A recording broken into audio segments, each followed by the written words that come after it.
Welcome to Cardinals Cover 2 with Craig Grialou and Mike Jurecki. Cardinals Cover 2 is brought to you by Arizona Cardinals Podcasts. Visit azcardinals.com/podcasts. From the Dignity Health Arizona Cardinals Training Center, here's Craig Grialou and Mike Jurecki.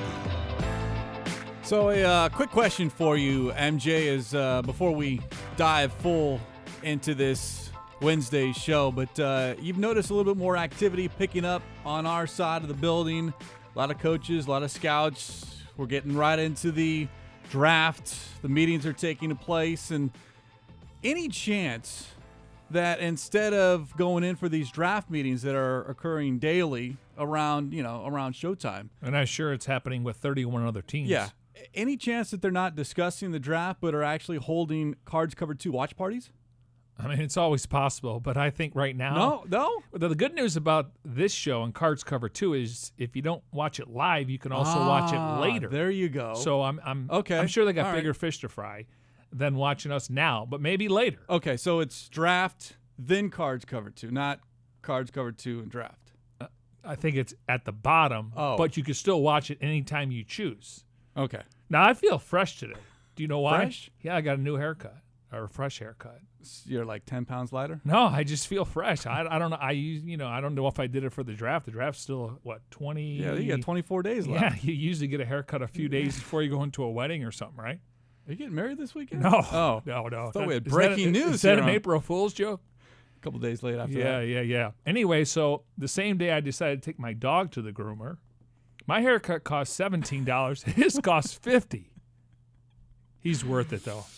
And you know what they say, and it's a great place to go to take him? They say if he weighs over 20 pounds, we're going to charge you more. So the last couple of days, I'm like, you better not weigh over 21 pounds, man. Start extra long walks. Yeah. How did you fit in the kennel while Riley was getting his on? Oh, you mean you went to a different place? Oh, look at Ohms with the shot. You went to a different one. I got to describe it better. I've been going to the same place in the Toque for years. It was only $17. I give the guy a $5 tip. Is that fair? Should I give him more? Yeah, that sounds about right. Yeah. And that's all he does is talk about everything that's going on in the world of sports, and I just can't wait to get out of the chair. I hope he's not listening. He's a good man. Thanks, Mike. But, yeah, no, we went to two different places. I dropped him off, and then I went somewhere else. That's a solid $50. You opened up the door to that one, MJ. You should ask your guy if a little discount. They could probably help you out. Yeah. They got clippers. I was They thinking got about scissors. buying my own clippers. The only problem is you just don't want to make a mistake. Because So if you something were- happens at the vet, Oh, at least they got a doctor that could, take care of business if they have to. I'm sure there's an urgent care around the corner. Just be thankful you have hair. That's a good one right there. Very well done. See, he put a period on this conversation. Absolutely. All right, with that, let's take off here on this Wednesday. Let you know what's ahead on the show. We're not the only ones wondering what the Cardinals will do with the number 1 overall pick. There's a certain AFC West head coach who is curious, and he just straight out asked Kingsbury recently. You'll hear Kingsbury's side of the much-talked-about prank Sean McVay pulled on him. Vance Joseph breaks down the film with some of his newest toys, otherwise known as players. This is must-see, by the way, so stay tuned for that. And, of course, your questions via social media using the hashtag CardsCover2. Hashtag CardsCover2 with the number 2 to get involved in the show here as we come to you from the Dignity Health Arizona Cardinals Training Center, broadcasting in our Bose QC35s. Go to Bose.com for more information. But first things first, the news of the day, and got a new name on the roster. On Tuesday, the Cardinals signed veteran cornerback Tremaine Brock to a 1-year contract. Here's a veteran of 9 NFL seasons, his first 7 with the 49ers, so he should be a familiar name for Cardinal fans. Last season with the Broncos, so immediately we're making the connections. Vance Joseph, Marcus Robertson, Greg Williams, all very familiar with someone who, if you've always said, and when you look at that cornerback position, you need depth for one, and then two, based off what we think the Cardinals are going to do, especially in the secondary, they need a slot corner. Perhaps Brock and then maybe someone else currently on the roster already could play into that mix. But now you've got Tremaine Brock, someone who's going to be 31, yes, once the season begins, but certainly has that experience and the familiarity with Coach Joseph and his staff. Yeah, I think the biggest difference you're going to see besides them going back to a 3-4 is the fact that, when they're going to go more 3 cornerbacks than 3 safeties. Last year, obviously, you had Bethea, Buda Baker, and then Trey Boston. And this year, we're going to see a lot more 3 corners, and that's because teams are going, 3 or if not 4 wide. So you want to get your playmakers on the field. I do think it was important to get a veteran guy to play that position. Now, we watched Christian Kirk play in the slot last year. You're starting to see some young wide receivers come out, but usually they're veteran guys. They're great route runners. And I think it's important to have a veteran there. And the fact that he does have experience, he's played for Vance Joseph in the past. So on paper, I would think he's going to be your nickel slot corner. And then you had Robert Alford on the outside along with Patrick Peterson. So the difference is going to be you're not going to see a lot of 3 safeties, and that was in the 4-2-5. In the 3-4, you're going to see 3 corners, and that's what you want to get the matchups there. So I think it was a good signing. We talked about it on Monday. According to Ian Rappaport, they also brought in Maurice Claiborne. He's more of an outside guy. He's been injured when he was in Dallas. The last couple of years, he played 30 games for the New York Jets. So it just seems like you look at Brock, he actually could play inside, and I think that was a need. And, again, I still think they could address that position in the draft. Not in the first round, though. Just depends in the first round. Late first, you never know. That's true. I mean, 33, we're going to get into it at some point between now and the draft, but 33 overall, I mean, that's going to be a great value pick. Who knows if they're going to stay there. They could move up back in the first round to get a 5th-year option, but they're going to have some good and major choices there, D-line, O-line, or even wide receivers. So it'll be interesting to see what they do with the first overall pick. If they trade down, what do they get there? Do they have multiple picks? But for the most part, they're going to get a quality player at number 33. With Brock, 103 games played, including 45 starts. He started 5 of 12 games last season, 11 career interceptions, and now you add him. 3rd different defensive back added to this roster since last season ended. Of course, Robert Alford and Josh Shaw. Now Tremaine Brock added. And, of course, I'm sure there'll be more names added as well as the Cardinals continue to get closer to that 90 max limit that you're allowed to carry here in the offseason. And, of course, that includes the rookies and in the undrafted rookie free agents as well. Yeah, and Dietrich Nichols is still on the roster. I mean, you look at a guy like David Amerson who really has experience. So you're going to, you want to have some depth there. And then Brandon Williams, I know he hasn't panned out as a 3rd-round pick, but he's become a really good special teams player. And, last year we watched guys like Dennis Gardak and Joe Walker and even Zeke Turner, be able to be active on game day, and he only played on teams. So you kind of want to flood the position. But, for the most part, I think they've addressed the needs so they don't have to reach for somebody in the NFL draft. Also making news here on this Wednesday, it is official because Darren Urban of azcardinals.com wrote about it. Buda Baker will wear 32 this season, his high school and college number.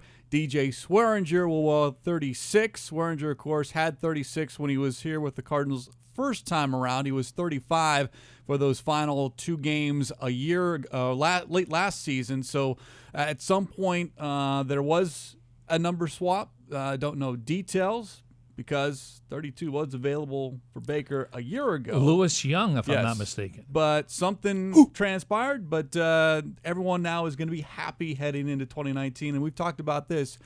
Guys in their numbers, and certain guys a little bit more happier when they're wearing their right number. Yeah, we don't know if there was any financial. Sometimes people will make a donation to a certain charity, but you could see that Swearinger is he wants the number, and he's made enough money in the NFL if he wants to make a donation, or who knows what happened there. But that's good. Teammates come together, and you go back to Buda Baker. What was he, a running back? Wearing number 32. Yep. So I mean that high school, yeah. But you're right; it was available last year. And he chose to keep 36, but hey, it works out for everyone involved. Absolutely. And on Twitter, a Cardinals fan actually reached out to Buda Baker about the number switch, and the user at BradBaker81 tweeted out a picture of him and his family. They're all wearing Baker number 36 jerseys, and then asked Buda Baker if there was any way to help with their own jersey swap. And Buda Baker's response, quote, "Definitely got y'all when they start making my 32 jerseys." So, hey, you never know. You reach out to these guys and you get a response. And props to Buda Baker for helping out that family, all wearing Baker number 36 jerseys, now want 32 jerseys. All right, going back to Darren's story on this, let our viewers and listeners know that when you have this situation, you have to purchase the current jerseys that have been already made. Yes. And that are in stores or whatever the player has to. Yes, and of course, and I don't know how many are out there. Can you imagine if you're like a top player, and because there's more jerseys if you're Patrick Peterson and Larry Fitzgerald. Not that they're going to change their numbers. So hopefully Buda's only got a few. Now he's become a popular player. I mean, you could see ever since they drafted him, and then he got a chance to really replace a guy like Tyrann Mathieu, and he's a great guy and a great football player, and he's going to be part of the core moving forward. So you would think there's a good amount of jerseys out there, but now you got to wait for the new 32. Yeah, Buda Baker actually had tweeted about the number swap a few weeks back, but there is a procedure that you have to go through in order to before it becomes official, and of course one of that is making sure you purchase all the jerseys that are still on the racks at various outlets, and of course that has been taken care of, we think, or we know. And now of course Buda Baker wearing his number 32, and Baker will be making his first official appearance with that number 32 uniform coming up a little bit later on today as the Cardinals Caravan stops in Prescott, and Baker is the player guest. Go to azcardinals.com/caravans for more information. This is the last stop of this 6-7 week tour throughout Arizona, and great response by Cardinal fans throughout the state of Arizona, not just Maricopa County, but all over the state. They've had record turnouts in all three previous stops, and I don't think that's going to change heading up to Prescott a little bit later on this afternoon. Kind of looks like Matthew in that. Maybe it's just the number. I mean, he's a little bit bigger. It's Buda Baker. I understand. Look closely, yeah. But Corey Peters was most recent. He had a great crowd out there, and this is nice where, obviously they want state support, and there's a lot of fans outside, not only in the United States, but other countries, but it's nice to see them go to them where they don't have to worry about maybe if they can't get to the draft party. So it's nice to see them go out and about, and we're talking about name players, versus maybe guys that are a little bit lesser known as when they're on the roster. Yeah, if they sent you and I up there, they're not getting this kind of turnout. No, we would have to give away tickets. We'd have to bring cheerleaders, Big Red. I mean, we'd have to give free food away. Yeah. I have a caravan story, and oddly enough, it was from the Prescott trip, probably back in the, I'm guessing, 05 range. I actually went on it. It was an overnighter. It was a Prescott. We stayed in Prescott overnight, then went on to Flagstaff and did a kids camp at the Sky Dome. But are you familiar with Prescott? You've been down Whiskey Row. There's like a line of restaurants and watering holes. So we decided to go to one of those, and the doorman kind of spotted us. So it was, I'd like to say they spotted me, but it was more so it was Damian Anderson and Marcel Shipp, two running backs. Mm-hmm. So pretty good. Which one doesn't belong here? So yeah, exactly. So the doorman called us over and said, "Hey, you're with the Cardinals, right?" And, here we are, like probably a group of 7 or 8 of us, and we're like, yeah, and there was a long line. It's like a Embry-Riddle night at Matt's Saloon or something like that. So there was a long line. We're like, okay, he's going to let us in, and he brought us up, and he goes, you have your player's card, right? And Damien's like, yeah, I have my Players Association card, whatever. He goes, okay, you're Cardinals, right? Yeah. And the guy goes, well, I'm a Packers fan. Get in the back of the line. And we thought he was serious. Really? Oh, well, that's awesome. It was a joke. Sure. Oh, we okay. started to walk back. He goes, I'm joking. Oh, okay. He goes, go on in, guys. Damien looked at him like, oh, geez, like talk about the tail between the legs. Yeah. Go to the back of the line with the Embry-Riddle students. So. Now, you can root for any team you want, but you're in Arizona. Play to your crowd. Exactly. And your customers. Absolutely. And I tell you what, the biggest winner in this jersey swap from DJ Swearinger and Buda Baker is Swearinger himself. Have you seen the medallion he has on the end of his chain, the 36? No wonder he wanted to get back to 36. That'd be weird if he was wearing 35 still and he had the thing around his neck. He was a little uncomfortable in that 35. You could just tell. Well, good thing they got him late in the season. It was only a week, yeah. and he wasn't active. No, he wasn't active. So, he never wore it on game day. No, I'm telling you. I mean, I know players that get their car mats with their number. they get the behind headrests with their number. I mean, once you get the number, and if you had it, a lot in college you can wear a single digit number, but you can't do it based on the position you play in the NFL. So and then you start buying jewelry and watches. I mean, it's tattoos.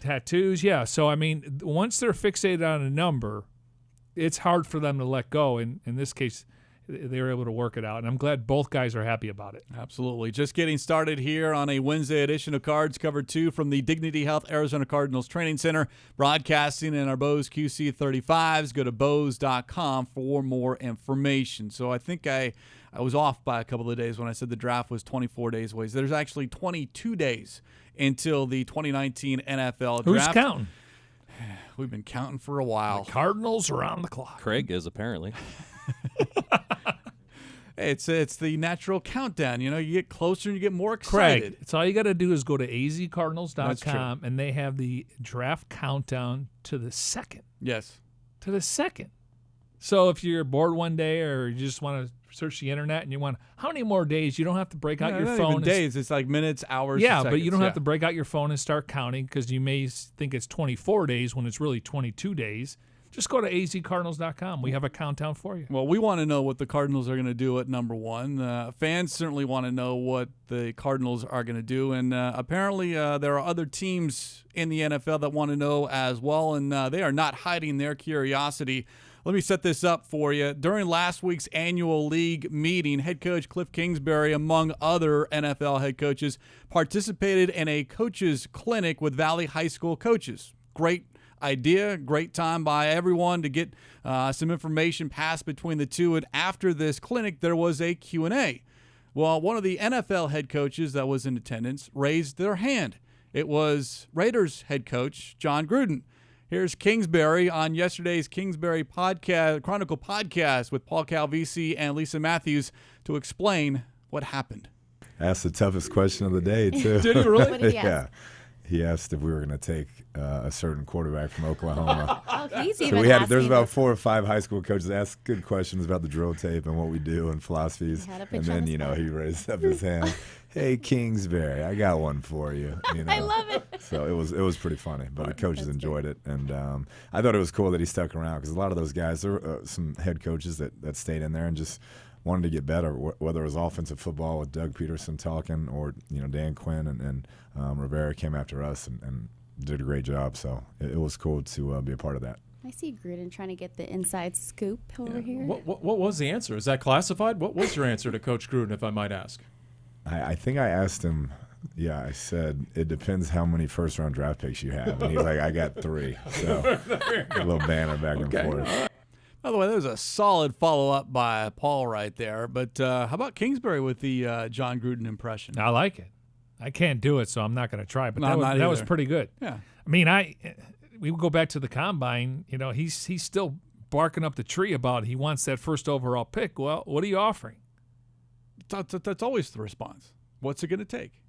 Or, what's it going to take? And then, of course, from the Cardinals' he's been perspective, on this, what are you willing to and give all up? the speculation about Murray, even though, the Carr's under contract. And they've done a great job, I think, in free agency, loading up, getting a left tackle, going out and making the trade for Antonio Brown. So I think They've added a half a dozen wide receivers. Yeah, if you would ask me a few weeks ago, I would think defense with that 4th overall pick because it's really a defense-laden draft, especially I think besides the first overall pick could be an offensive player. Maybe we'll see another quarterback go off the board, maybe between 6 and 10. But for the most part, I just assumed that they were going defense. But since of what they've done in free agency, I think it's really best available player, and we'll see if they're willing to mortgage some of those picks to move up. Speaking of the draft, azcardinals.com continues its The 1 at 1 series, looking back at the last 30 number 1 overall selections and the players' impact on the team and the league. Since our show on Monday, Darren Urban and Kyle Lidegaard have revisited the 98 and 99 top picks. Peyton Manning was the selection in 98, Tim Couch in 99. Of course, I think the Colts made the right decision in 98. That was the big discussion, Peyton Manning or Ryan Leaf. Colts went with Peyton Manning. Cardinals actually had the second overall pick, traded down to number 3 and got Andre Wadsworth. But certainly that was and that was ahead of time. But it was the two quarterbacks. What are you going to do? And Colts got Manning, and the Chargers got Leaf. Yeah, and the reason why the Cardinals didn't need a quarterback this year because they had Jake Plummer on the roster and Andre Wadsworth. I mean, just based on the film and personality. I mean, defensively, you would allow him to date your daughter, and what a great guy. Unfortunately, it was just injuries, but yeah, I mean that according to Bill Polian, that decision came up until the night before. I mean, just look at the careers. Now, I'm happy that Ryan Leaf has turned his life around and he's, out there, talking about what he's been through, and hopefully some people will listen and if they're going to put that effect in their life. But the fact that it went down to the wire. Now, we watched Ryan Leaf at Washington State. I remember that game. He was phenomenal. I remember going watching the ASU in Washington State at Sun Devil Stadium. I was actually on the roof watching the game, and it was like 41-something. But the throws he was making was incredible. Not a lot of defense in that game. But the fact that it came down to that, and you got a Hall of Famer and a guy that obviously had some troubles in his life. But like I said, I'm glad he's doing much better now. What were you doing on the roof?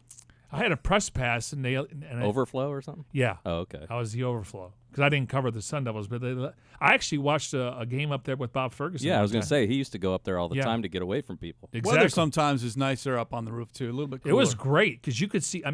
Sun Devil Stadium press box is so high up, but up there, you could see everything. The coach's film comes from the end zone, but you could see all the plays develop. But after that game, I'm like, this guy can sling it. But there's a lot more to it than just that. Yeah, it was one of those decisions that you flip a coin, and for the Colts, it came up for them, and not so much for the Chargers. Look at the Titans. They had to make. The Buccaneers. They had to make a decision between Winston and Mariota, and then if you go back and look at Jared Goff and Carson Wentz.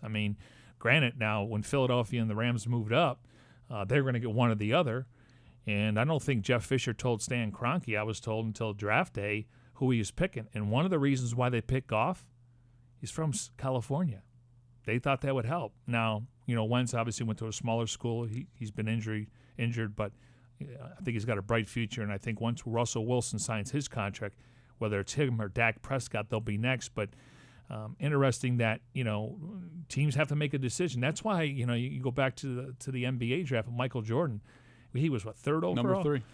Sometimes you don't want that first pick because, Sam Bowie, So, and I'll take the first pick in this draft, but for the most part, though, those two are attached for life. Goff and Wentz, Manning and Leaf, and I'll even throw in there Mariota and Jameis Winston just because they were drafted back-to-back. And everyone's going to certainly go back and that's look, how you can judge it. And then judge, draw a line and go, okay, what did X player do? What did Y player do? And then you decide, 5-10 years from now, okay, that was a good decision, bad decision. Same from last year. We're going to look at the 5 guys that were drafted in the first round last year, from Lamar Jackson, late first round, last pick, Mayfield, Josh Allen, Darnold, and Josh Rosen. Those guys are attached for the rest of their lives when it comes to that draft class. All right, back to Kingsbury his interactions with his fellow head coaches. We told you about the prank that Rams head coach Sean McVay played on Kingsbury during Monday's show, and getting Kingsbury to think a recent dinner with Patrick Mahomes may have violated the collective bargaining agreement and potentially cost the Cardinals a draft pick, maybe even the number 1 overall draft pick. Well, here's Kingsbury's side of the story, again talking with Paul and Lisa. It ruined dinner. Yeah, okay. It ruined dinner. I bet. Hard had to drop it. I almost threw up. But no, it was well done. He played it off, and he had the phone. He's like, he never texts me, man. This is not good. I'm like, oh my God. So it was a well done prank, and he's got one coming. So Yeah, I was gonna say that. Another item on the pick my offseason. spot. And, of course, that spot that we discussed on Monday is twice in the 2019 NFL season. Yeah, and I think that some of the follow-up based on Lisa and Paul's questions was, do you do it soon? But at that point, now you just got to kind of lay in the weeds, and then the guy has to come out of left field. And I'm sure when we get to the season, they'll be able to settle some stuff in the offseason just from a friendship standpoint. But I think right now he's got a lot on his plate, obviously. So it's one of those deals where you don't know when it's coming. And so you better be aware. But my thing is, you play the Rams twice this year, let's take care of business there. Yeah, every other Tuesday. That's the goal, right? The Kingsbury Chronicle podcast, 3 p.m. on Facebook. And, of course, you can catch up on past episodes on azcardinals.com. And speaking of cell phones and Kingsbury, certainly been in the news lately. His comments about cell phone breaks last week caused an uproar nationally. Kingsbury talked about that on his podcast yesterday. We don't meet as long, maybe. Traditionally, we don't sit them in there for an hour and a half. I mean, we'll split it up 30 minutes, 45 minutes at a time. And I had talked about how our players would run to their locker room to get their cell phones. And I was like, yeah, kind of cell phone breaks. And then the slow news cycle and went from there. But you've been on that side as a player and just going through the meetings, and you need those breaks just mentally just to get up. And whether you take your cell phone with you, I mean, I have my cell phone with me all the time, millennial, you can say, but you just need those. Whatever you're doing during those breaks is up to you. You're a man. Yeah, you're no a grown question. woman. So you're allowed to use that time to yourself. It's more just trying to maximize our meeting time. And there's been studies done that, you can only – this generation can focus for so long, and then it's kind of diminishing returns. So while they're in there, we want it to be maximized and focused and give them a little break and come back in and regroup and do it again. Really amazing on how that story blew up to the point where many people jumped to the conclusion that practice was going to be stopped every 20 or 30 minutes so these guys could run to their cell phones and check whatever. And that's just not the case. It's the meeting times. So an hour and a half meeting is not an hour and a half, but maybe over the course of 3 hours, you've got your meeting time in plus. And look, no one likes to sit in a meeting longer than 30 minutes, 40 minutes, those hour meetings. Depends who's who's in front of the room. That's true. And we know that your attention is diverted so fast these days. And if you're when you're without your phone, because your life is on this, it's not just for calling, it's for everything else, including business. I can understand it. The word in there, cell phone breaks. If he just said breaks, Correct. We're not even talking about. Now, I listened to Teddy Bruschi, and he said the Patriots would have 20-minute breaks. I mean, he didn't use the word cell phone, but he said we did have breaks. And this is Bruschi. How long ago did he play? Not that long ago. No, but I'm saying, though, he hasn't played in the last 5 years, right? Last 8 years, I don't think. So this Patriots were doing this a long time ago.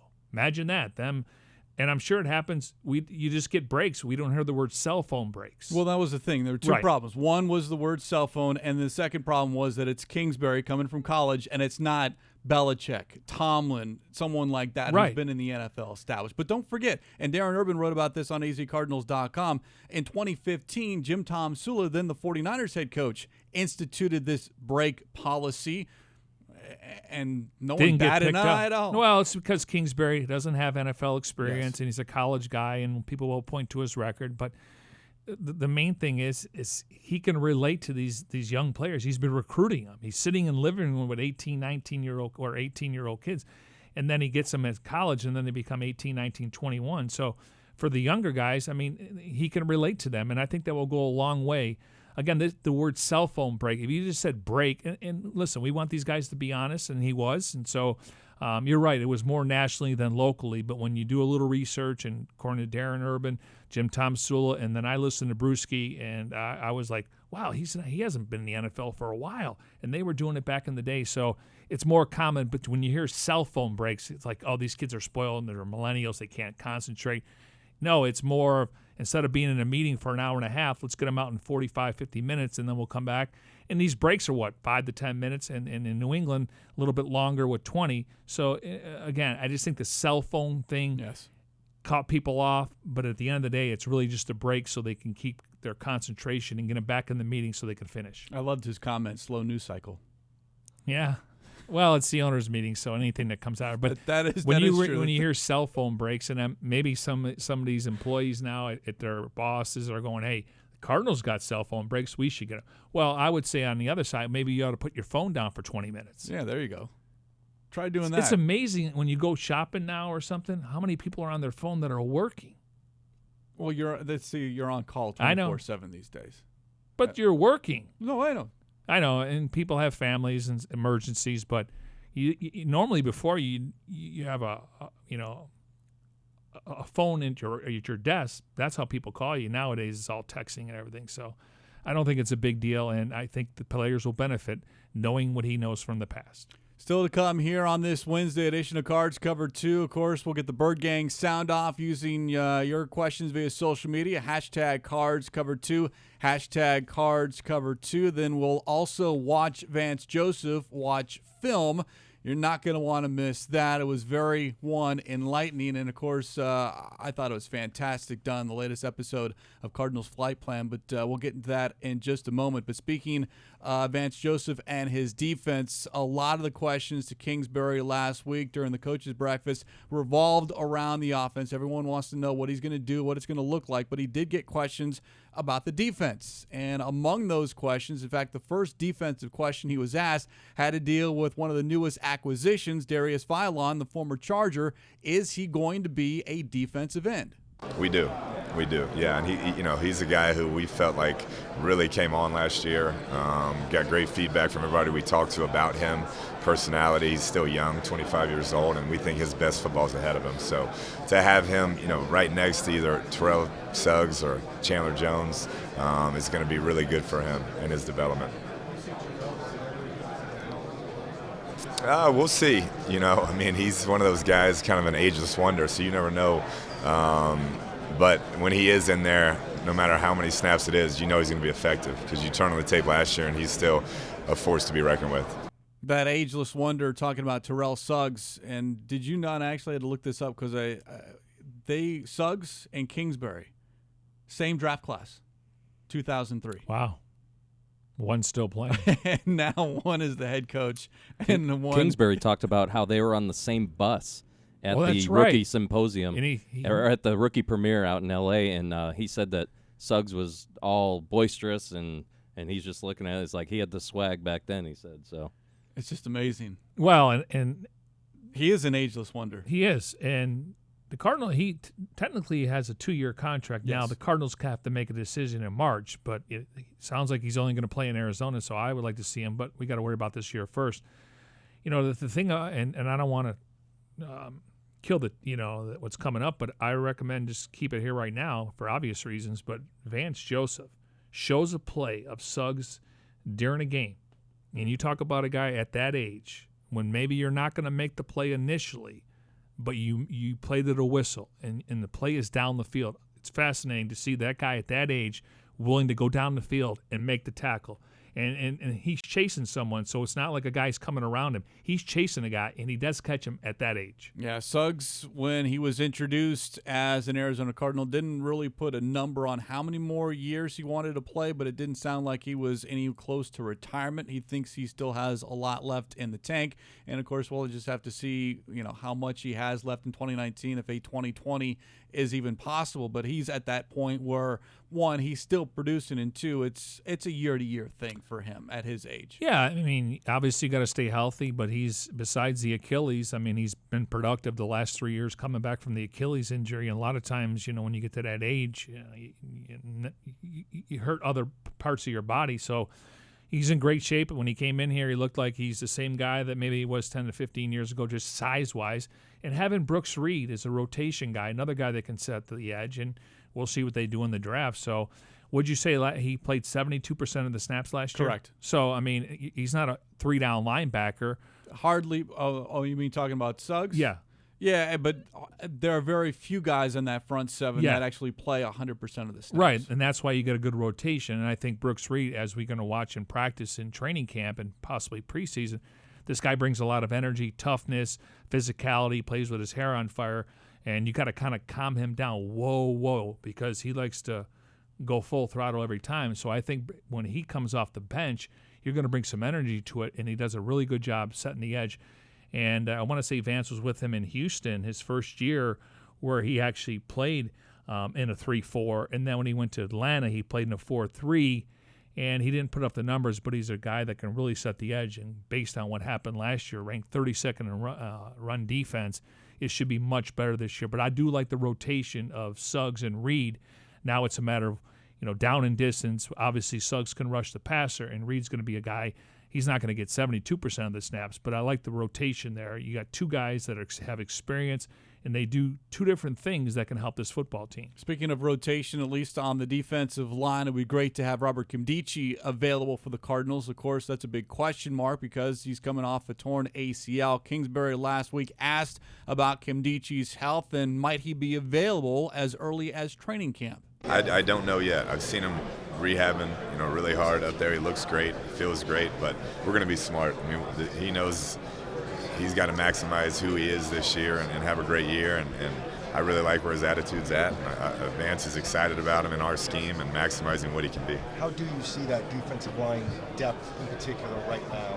I mean, we need more depth, but like I said, similar to the O-line, we feel a lot better about what we have right now than we did when we got here, and so that's encouraging. But we definitely need more bodies in that D-line as we get through the end of free agency and through the draft. Of course, the draft certainly coming up will be big as far as whether the Cardinals add to the defensive line, and I'm sure they will. But on that topic, and one name that we keep bringing up but haven't heard much from or much about until today is Rodney Gunther, an unrestricted free agent who was very solid with the Cardinals, never missed a game. But according to Adam Schefter of ESPN, Gunther visited the Packers today. And as I was telling you, MJ, earlier today, this is the first time I've heard his name mentioned since the start of free agency, if it wasn't one of us bringing him up. Yeah, I mean, I still think he's on the radar. Now, sometimes, agents tell a player you're going to get this in the open market, and clearly that's not the case. So maybe he was misled, or the agent felt that there were suitors out there, whether it was at the combine where you start to plant the seed and then you have the opening of the tampering period. And so clearly he's not getting the money he wanted or what they thought they were going to get. But I was told he's still on the radar, and he would be a starter here. I don't know the situation in Green Bay. I was told maybe the Texans would have interest as a backup. So sometimes you got to swallow your pride, but this is the first time in his career he's been a free agent. He hasn't missed a game. He's coming off a career year. I think he'd be really good in the system. Now, based on what he did last year, is he looking at maybe going to a 4-3 defense? If he felt that last year he played better versus the 3 previous years. Yeah. Now, he started, remember, his rookie year because Corey Peters went down. But does he look at it, I could be a better player in a 4-3 than a 3-4? That's the first time I thought about that this morning. Like, why isn't he signed somewhere? Because what he did last year, now he's a 4th-round pick. He's never going to break the bank, but he's one of those guys I would have thought we would see in the 2nd or 3rd wave of a free agency. We're past that point now. So, again, I still think he's on the radar, but now you start to wonder, is it about the fit? Because at this point in time, he's probably going to have to sign a 1-year deal to prove it again and then go out in free agency. And if the team he decides to stay with or goes to a new team, maybe you can extend him during the season. But I just wonder at the end of the day, what is him and his agent talking about? Is it more of a 4-3 thing or a 3-4, or has he just said, you know what, I did what I needed to do, I should be getting more money? Well, clearly the market's not saying that. Yeah, that's an interesting point regarding fit. I hadn't thought about that, but his stats certainly reflected better when he was in that 4-3 versus what the Cardinals are going to play now. And I should look at the Packers defense. Now, under Capers, they played a lot of 4-3. Now, Mike Pettin's been in there. He's more of a 3-4, 4-3 guy. I can look it up, but I thought about that this morning, like, he's going to be a starter here. Now, does he want starter money compared to other D linemen around the league? You're a 4th-round pick. I mean, yes, you showed flashes last year, but what happened in the between the last couple of years? Obviously they had Calais Campbell, Olsen Pierre showed some flashes 2 years ago. He excelled in the 3-4. He did not play well in the 4-3 until he got injured. So it's interesting fit, but it also comes down to money. More talk of the defense, and this is fascinating. The most recent episode of Cardinals Flight Plan, New Year's Day, defensive coordinator Vance Joseph talked about some of the team's new players, and he did so not just in words, but in video. That's right. Coach broke down game film.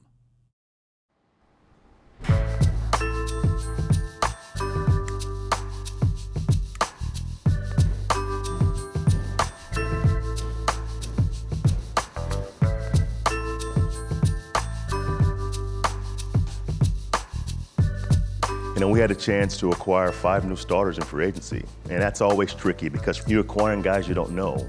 Thank God we had former experience with a bunch of these guys, so that makes it easy.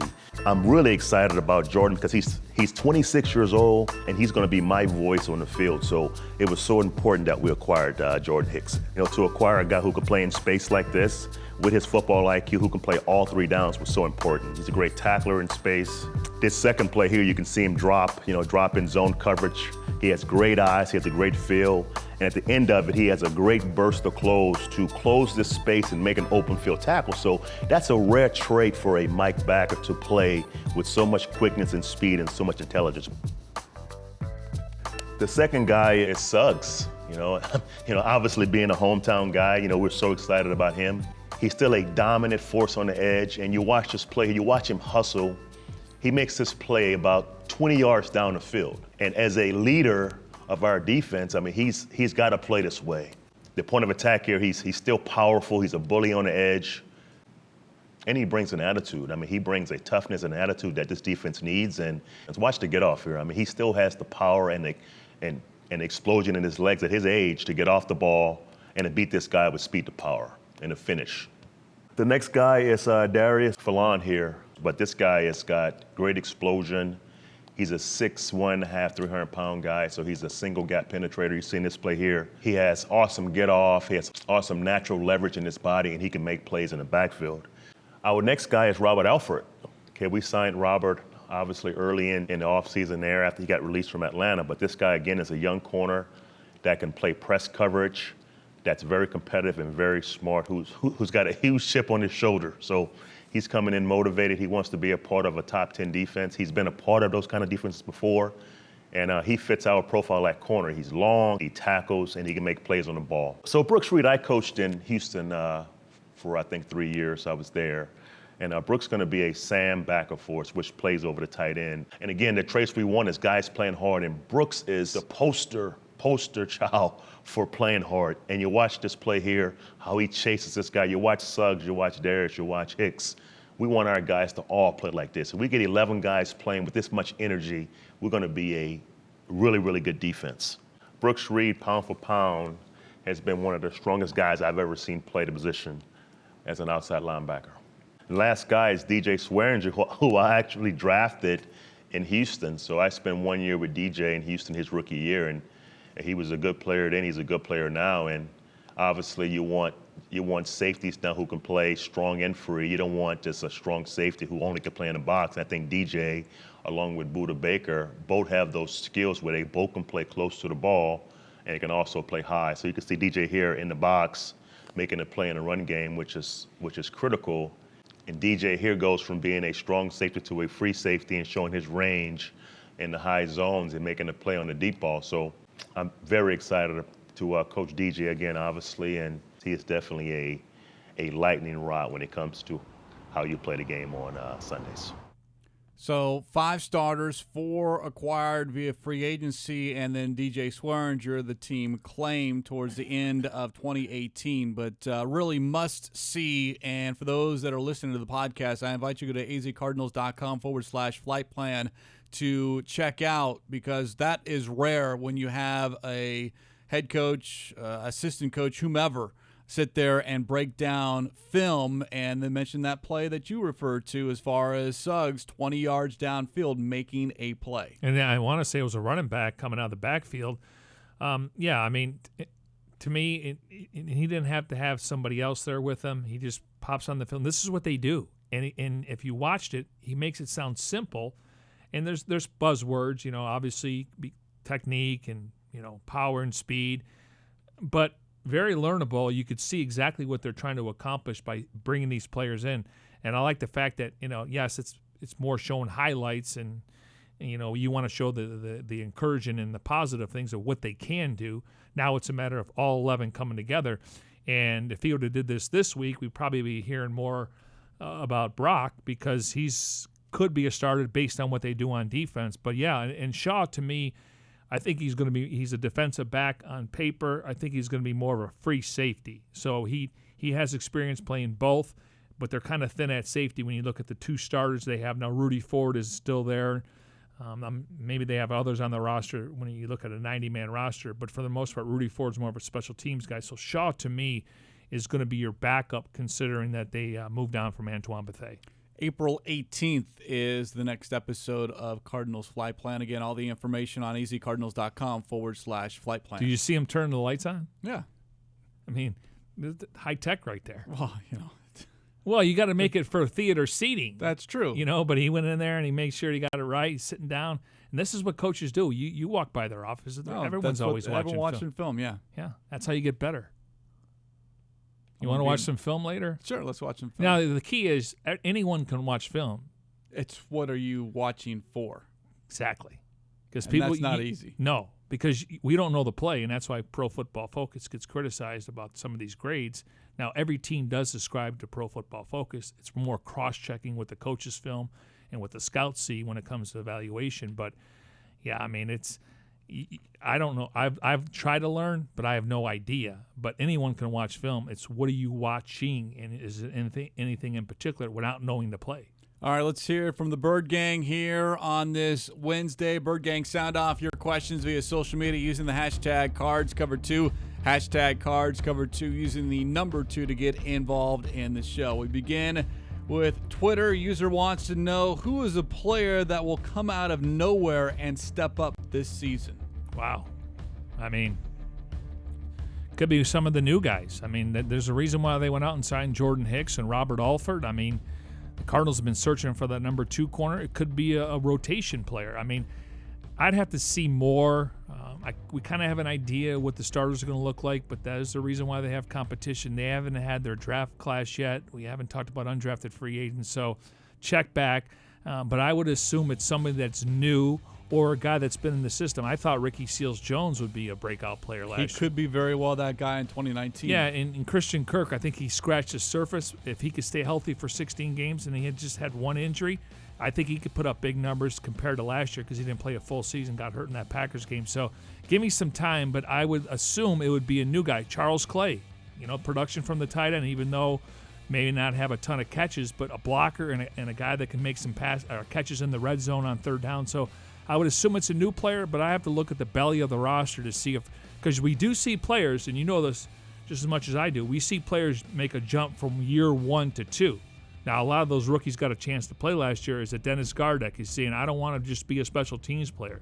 Is it Zeke Turner? So give me some time, but I would assume it's one of the new players that have come in here. One of the candidates that fits that mold, though, a guy that might make a jump, and you kind of brought him in free agency based on almost that promise of that might happening, is Darius Philon from the Chargers. He'd be a good candidate. Yes. Based on, he's young guy, 25, second contract. So and that's a great example. Like one of those guys, because he's a starter. You're not talking about a Brooks Reed who is a rotation player. We don't know how much Suggs is going to play. Clearly, he's going to play the majority of the time. But that's a really good call right there because right now he is plugged in as a starter, and you see some of those plays. He's in the backfield a lot, so that's a really good call from Jimmy. Let's move to Instagram and put on your GM hat there, MJ. What is the minimum draft capital you would take from Oakland for them to trade up to number 1?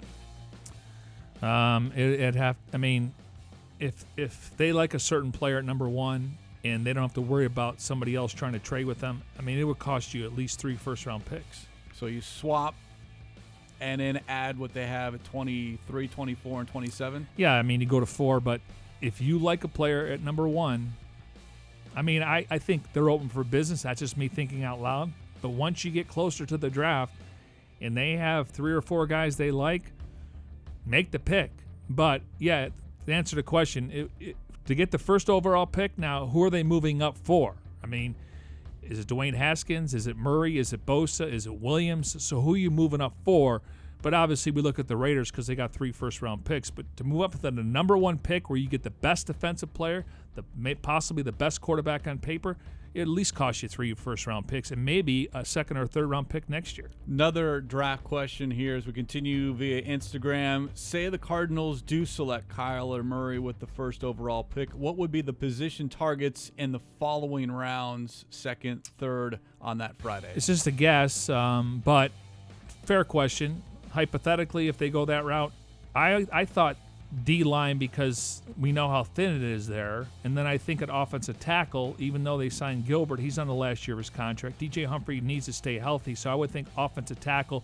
They addressed the guard position with Sweezy on a 2-year deal, Pugh's under contract 4 more years, Max Garcia's on a 1-year deal, and according to Kingsbury, Mason Cole could be an option. So I don't think guard's a major need right now. I think offensive tackle, D-line, but I think wide receiver.